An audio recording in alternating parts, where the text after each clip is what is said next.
Assalamualaikum warahmatullahi wabarakatuh. Perkenalkan, nama saya Aulia Kaila Zaharani dari kelas 12C. Di sini saya akan menyampaikan tugas podium wicara saya, yaitu diduga korban TPPO remaja asal Bandung yang diterbangkan ke Kamboja untuk dipekerjakan sebagai penipu.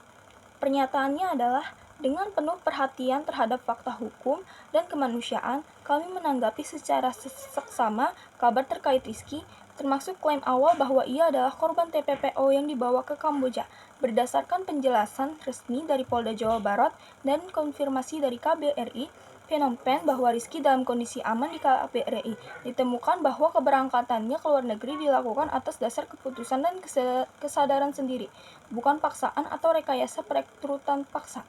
Meski demikian, publik perlu menghargai bahwa dugaan awal ini muncul karena kekhawatiran keluarga dan masyarakat, terutama ketika ada klaim bahwa Rizky dijanjikan sebagai pemain sepak bola di Indonesia, tapi kemudian nyasar ke luar negeri dan diduga dijadikan pekerjaan penipuan daring.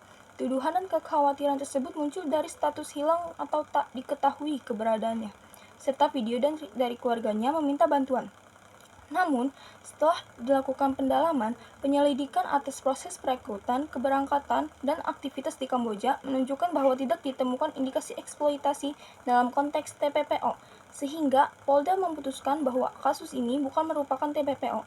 Rizky ternyata secara sadar mendaftar melalui media sosial dan menerima tawaran pekerjaan sebagai operator penipuan daring, meskipun ia semula memberi tahu keluarganya bahwa ia akan bermain sepak bola. Oleh karena itu, penting bagi kita, media, masyarakat, dan aparat untuk berhati-hati dalam menyebut seseorang korban TPPO sebelum adanya fakta hukum dan hasil penyelidikan final. Label semacam itu memiliki konsekuensi serius baik bagi individu bersangkutan maupun persepsi publik.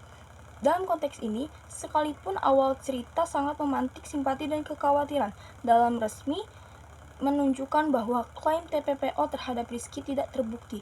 Akhirnya, walau dalam kasus ini Rizky tidak dikategorikan sebagai korban TPPO, pemerintah pencegahan menelusuri siapa saja yang menawarkan pekerjaan luar negeri atau kerja daring dengan janji muluk tanpa mekanisme legal, serta memperkuat edukasi agar especially kaum muda verifikasi.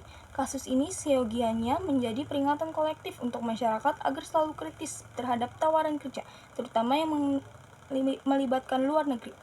Alasan positifnya, meskipun hasil penyelidikan menunjukkan bahwa Rizky bukan tergolong korban TPPO, peristiwa ini tetap dapat dipandang sebagai refleksi penting bagi berbagai pihak.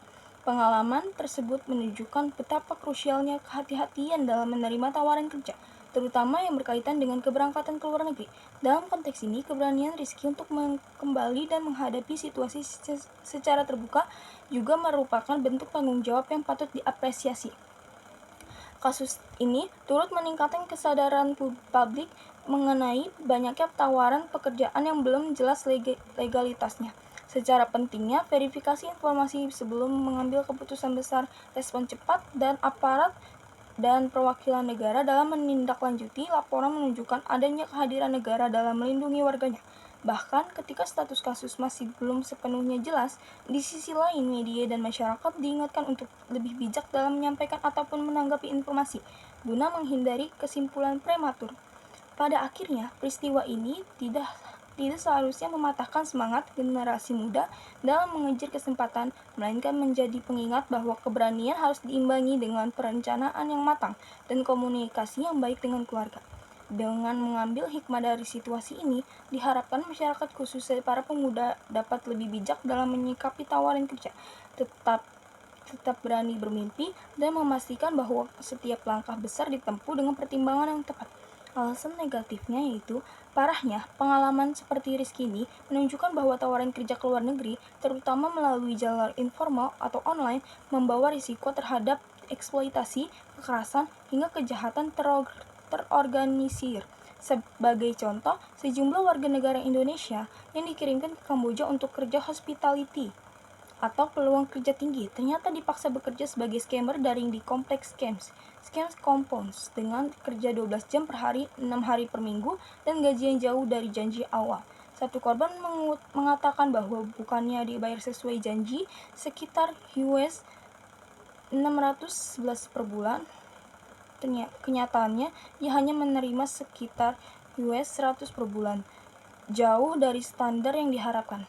Lebih baik, pelaku perekrutan kadang melakukan proses secara ilegal, tanpa prosedur resmi, tanpa kontrak jelas, dan melalui agen atau perekrut gelap. Dalam kasus seperti ini, keberangkatan bisa terjadi dalam perlindungan hukum, tanpa jaminan kondisi kerja, dan dengan kemungkinan besar hak pekerja diabaikan. Contohnya, ada WNI yang dicegah berangkat di Kamboja sebagai upaya perekrutan ilegal sebagai operator judi atau daring dilakukan secara terselubung oleh agen. Risiko psikologis dan sosial juga sangat besar. Orang yang terjebak di luar negeri bisa mengalami tekanan mental, isolasi dari keluarga, takut melapor hingga dipaksa melakukan hal-hal melawan norma atau hukum, misalnya menipu orang lain. Banyak dari mereka kemudian kabur atau melarikan diri, tetapi tidak semuanya berhasil aman pulang. Selain itu, reputasi dan kepercayaan publik terhadap orang yang terlibat bisa sangat rusak, terutama jika kasus tersebut dikaitkan dengan penipuan atau kejahatan bagi individu maupun keluarganya. Stigma bisa muncul walaupun terkadang mereka sendiri korban situasi atau manipulasi. Dalam konteks sosial di Indonesia, hal ini bisa menyebabkan tekanan tambahan, miskomunikasi, dan kesulitan reintegrasi ketika pulang. Buktinya yaitu, Rizky menerima tawaran pekerjaan dari seseorang yang tidak ia kenal secara langsung. Ia berangkat tanpa verifikasi dan tanpa memberitahu keluarga.